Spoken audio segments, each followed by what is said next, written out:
There are several ways to analyze music in music theory. Some of them are more academic than others, but these are covered in Chapter 3 for the most part, with a little bit into Chapter 4, and we'll start doing more of this as we go. So first of all, grand staff.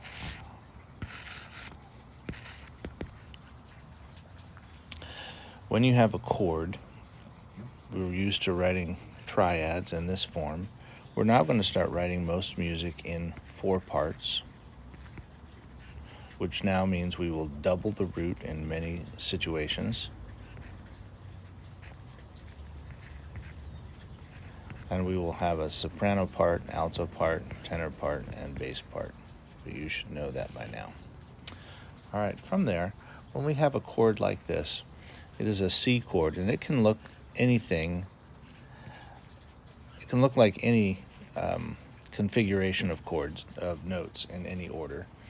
But what we do is we analyze these 2 ways. One of them, we have Roman numeral analysis, where we give the key signature right underneath the grand staff. And then anything that is the 1 chord or the tonic, we give capital 1. If it's in an inversion, for example, if it is in first inversion, like this, then it would be a tonic with a 6. This is academic way, and this includes figured bass as well as the Roman numerals. There's also lead sheet, and lead sheet symbols are simply the name of the chord with its letter name. So this is a tonic chord, but we know it's a C chord. Well, this is also a C chord.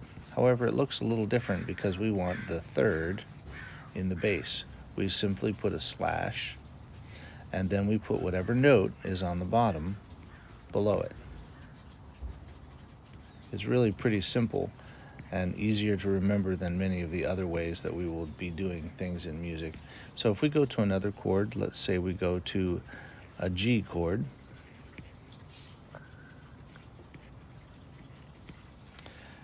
and this would be in the key of C, 1, 2, 3, 4, 5 chord, in root position, so no figured bass.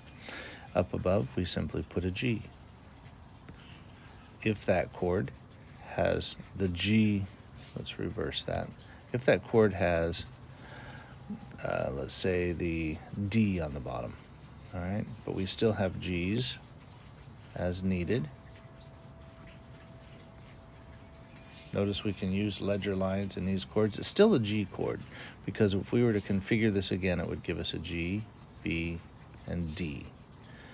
This is now in first inversion, so it's a G or second inversion over, I did that one wrong, over D. In this case, it would be a dominant with a 6/4 as the figured bass. Remember, the 6/4 has to do with where the notes are going to be above the bass part. Let me redraw that. It's going to be this. Those notes here, notice it's got a 6th and it's got a 4. If you go to that chart on page 44, it'll show you. So this is Roman numerals with figured bass, the numbers. And up here is lead sheet symbols.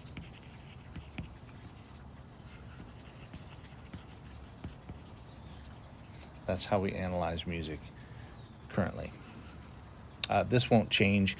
It's just we'll add some other things as we go. That's what I meant by currently.